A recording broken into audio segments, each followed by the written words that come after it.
Hello guys, आज हम जिस मूवी को डिस्कस करने जा रहे हैं उसका नाम है the pale blue I. Pale blue I Netflix की ओरिजिनल प्रोडक्शन है जिसका जॉनरा क्राइम थ्रिलर है। इस वीडियो में आप इस फिल्म की एंडिंग, इसमें दिए गए क्लूज जो कि किलर तक पहुंचने में मदद कर सकते हैं, और इस फिल्म का सबसे बड़ा ट्विस्ट देखेंगे। सो पॉपकॉर्न थाम लें और इस चैनल को सब्सक्राइब करना मत भूलें।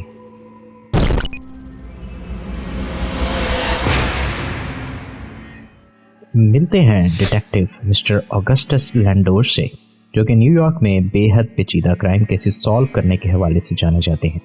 मिस्टर लैंडोर को वेस्ट पॉइंट मिलिट्री एकेडमी में एक बहुत ही भयानक मर्डर केस को सॉल्व करने के लिए बुलाया जाता है, जिसमें एक यंग कैडेट की लाश एक दरख्त पर लटकी हुई मिलती है और उसका दिल बाहर निकाल लिया गया होता है। एकेडमी के इंचार्ज कर्नल डिटेक्टिव लैंडोर की प्रोफाइल डिस्कस करते हैं, जिसमें उनकी लाइफ के बारे में काफ़ी कुछ लिखा होता है। तो लैंडोर कर्नल से पूछते हैं कि क्या यहाँ ये भी लिखा है कि कुछ साल पहले उनकी बेटी कहीं भाग गई थी। अब उस मर्डर केस की तरफ वापस आते हैं। उस बेचारे कैडेट का नाम लेरॉय फ्राई था, जो कि इस खतरनाक मर्डर सीरीज का पहला विक्टिम होता है, जिसको आगे डिटेक्टिव लैंडोर इस फिल्म में सॉल्व करेंगे। इन्वेस्टिगेशन स्टार्ट करते टाइम लैंडोर एक young cadet Edgar Allan Poe को अपने साथ इन्वेस्टिगेट करने के लिए हायर कर लेते हैं। उसके बाद हम इस फिल्म के पहले सस्पेक्ट डॉक्टर डैनियल मार्कियस को देखते हैं, जिनको डेड कैडेट लेनॉय फ्राई का पोस्टमार्टम इंचार्ज बनाया गया है। ये बताते हैं कि हार्ट किसी ऐसे शख्स ने निकाला है जो कि चाकू चलाने में माहिर है और ह्यूमन बॉडी को अच्छी तरह से जानता है। यहाँ पर एक इंटरेस्टिंग बात यह होती है कि डॉक्टर मार्कियस इस पोस्टमार्टम के दौरान बहुत सी डिटेल्स मिस कर जाते हैं, जो कि लैंडोर उनको दिखाते हैं। उन डिटेल्स में एक तो ये होता है कि फ्राई के बैक हेड पर एक बहुत बड़ा जख्म होता है, और दूसरा उसकी उंगलियों के बीच में एक लेटर का फटा हुआ छोटा सा टुकड़ा होता है, जो कि डिटेक्टिव लैंडोर निकाल लेते हैं। यहाँ पर एक थ्योरी ये सामने आती है कि फ्राई ने सुसाइड नहीं की, बल्कि उनको कत्ल किया गया है। अब सोचने की बात यह होती है कि डॉक्टर मार्कियस ने वो डिटेल्स क्यों छुपाई। क्या ये सिर्फ एक कोताही हुई है या हकीकत कुछ और है। इसी दौरान लैंडोर को पता चलता है कि ये मर्डर कोई शैतानी रस्म के लिए किया गया है, तो वो अपने एक दोस्त जॉन पेपे से रब्ता करते हैं, जो कि जादू और शैतानी ताकतों के बारे में काफ़ी इल्म रखते हैं। यहाँ उनको एक विच हंटर हेनरी लेकर के बारे में पता चलता है, जिसने हमेशा की ज़िंदगी यानी इमॉर्टैलिटी पाने के तरीके एक किताब में लिखे होते हैं। उसमें लिखा होता है कि विचेस यानी कि चुड़ैल्स इमॉर्टैलिटी के लिए जानवरों और इंसानों के दिल का इस्तेमाल किया करती हैं।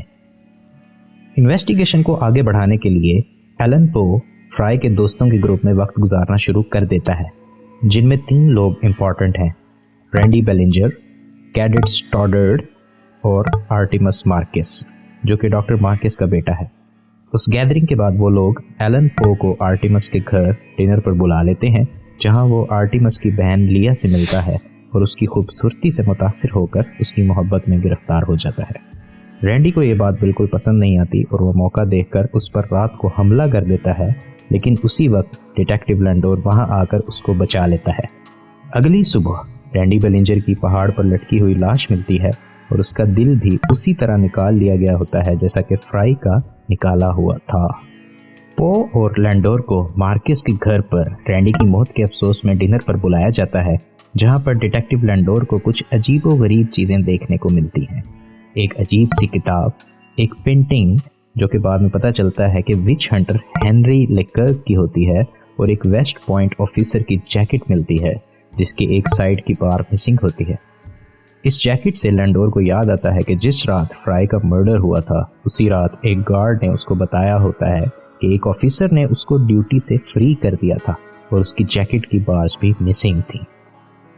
यहाँ पर लैंडोर अंदाज़ा लगा लेता है कि आर्टिमस ही किलर है जिसने जैकेट पहनकर उस रात फ्राई को कत्ल किया होगा, और ये शैतानी रस्म वो अपनी बहन के इलाज के लिए कर रहा है, जो कि एक ऐसी बीमारी में मुब्तला है जिसमें उसको दौरे पड़ने लग जाते हैं और वो कुछ देर के लिए ज़मीन पर गिर जाती है। यहाँ पर ये राज खुलता है कि ये पूरी की पूरी फैमिली ही इस काम में मुलविस है। लिया ने अपनी फैमिली को बताया होता है कि उसको हेनरी लेकर की आवाज़ सुनाई देती है, जिसमें उसने इमॉर्टैलिटी हासिल करने का तरीका बताया है। यहाँ पर डॉक्टर मार्कस लैंडोर को बताता है कि कैसे उसने सारी जिंदगी अपनी बेटी के इलाज करने में लगा दी, मगर आखिर में उसको इस शैतानी रस्म का सहारा लेना पड़ा, जिससे वाकई में उसकी बेटी की हालत बेहतर हो रही थी। डॉक्टर मार्कस ये भी बताता है कि लिया और आर्टिमस ने उसको बताया था कि कैडेट फ्राई पहले से ही मरा हुआ था, तो इस एक्सपेरिमेंट के लिए उसका हार्ट निकाल लेने में कोई बड़ी बात नहीं थी। यही वजह थी कि डॉक्टर मार्कस ने स्टार्ट में फ्राई की बॉडी को सही से एग्जामिन नहीं किया था, ताकि उसके बच्चों पर बात ना आ जाए। डॉक्टर मार्कस मजीद बताता है कि इस एक्सपेरिमेंट से लिया को फ़र्क पड़ा था, लेकिन उसकी बीमारी फिर वापस आ गई थी, तो उनको एक और दिल की ज़रूरत थी।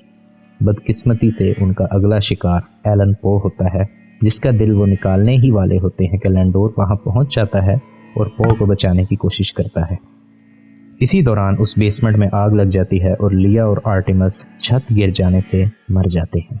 अब यहाँ पर आप लोग सोच रहे होंगे कि स्टोरी का एंड हो चुका है, और इतना सिंपल सा एंड, ये तो कोई बात ना हुई। मर्डरर्स मर गए हैं, डॉक्टर मार्कस की जॉब चली गई है, मिसिज मार्कस के दोनों बच्चे चले गए हैं, क्राइम सॉल्वर डिटेक्टिव लैंडोर ने केस सॉल्व कर लिया है। होना ऐसा ही था अगर एलन पो की जहानत ने अपना किरदार अदा न किया होता। फिल्म के स्टार्ट में पो को लैंडोर का एक लेटर मिलता है, जिसमें लैंडोर ने उसको एक जगह मीटिंग के लिए बुलाया होता है। पो देखता है कि उस लेटर की राइटिंग बिल्कुल उस कागज के टुकड़े से मैच कर जाती है जो कि फ्राई के हाथ से मिला था, यानी कि ये दोनों राइटिंग्स एक ही इंसान की लिखी हुई थी। पो मजीद इन्वेस्टिगेशन के लिए बार में मौजूद एक औरत पैट्सी से मिलता है, जो कि उसको बताती है कि कैसे लैंडोर की बेटी मैथिल्डा भागी नहीं थी, बल्कि उसने सुसाइड कर ली थी, और उसके सुसाइड करने की वजह यह थी कि वेस्ट पॉइंट एकेडमी के 3 कैडेट्स ने उसका रेप किया था। फिल्म के स्टार्ट में एलन को मैथिल्डा की बुक में से एक लॉकेट भी मिलता है, जिस पर लिनॉय फ्राई के इनिशियल्स LF लिखे होते हैं, जो कि उसने हाथापाई के दौरान उतार लिया था, और उसी लॉकेट से लैंडोर लिनॉय फ्राई तक पहुंचता है। वो बदला लेने के लिए फ्राई को एक फेक लेटर के जरिए बुलाता है, जिसमें पैट्सी का नाम लिखा होता है, और उसको मार कर लटकाने लगता है। इसी दौरान उसको लगता है कि कोई आ रहा है, तो वो बॉडी को वहीं छोड़ के वहाँ से चला जाता है। उसके बाद फ्राई की डायरी से लैंडोर को पता चलता है कि दूसरा कैडेट ट्रेंडी बेलिंजर है। वो उसको मार देता है और उसका दिल भी निकाल लेता है, ताकि ऐसा शो करा सके कि ये भी उन्हीं शैतानी रस्म करने वालों का काम है जिन्होंने फ्राई को मारा था। तीसरा आदमी स्टॉडर्ट था, जो कि एकेडमी से भाग जाता है, और लैंडोर के मुताबिक उसने स्टॉडर्ट का पीछा नहीं किया, और उसकी सज़ा के लिए यही काफ़ी है कि वो अब सारी ज़िंदगी खौफ में गुजारेगा। अगर मूवी को दूसरी बार देखा जाए तो पता चलता है कि डायरेक्टर ने काफ़ी क्लूज छोड़े हैं, जिनसे पता चलता है लैंडोर ही असल किलर था। जैसा कि मूवी के स्टार्ट में वो ब्लड धो रहा होता है, जो कि फ्राई का ब्लड था। जब उसको वेस्ट पॉइंट इन्वेस्टिगेशन के लिए बुलाया जाता है, तो वो पहले इनकार करने की कोशिश करता है कि कहीं उसका नाम ना आ जाए।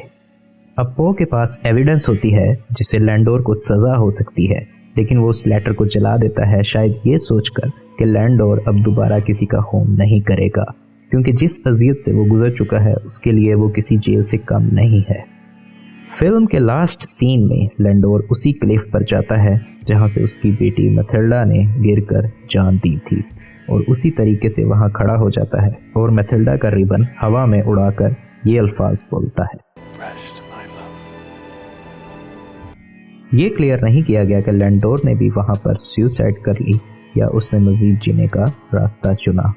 ये सोचना फिल्म डायरेक्टर ने आप लोगों पर छोड़ दिया है। कमेंट कर लाजमी बताइए कि आप इस बारे में क्या सोचते हैं। इस वीडियो को एंड तक देखने के लिए बहुत शुक्रिया, और अगर आप इसी तरह की मजीद फिल्म्स की स्टोरीज एक्सप्लोर करना चाहते हैं तो इस चैनल को सब्सक्राइब करें। नेक्स्ट स्टोरी में मुलाकात होती है।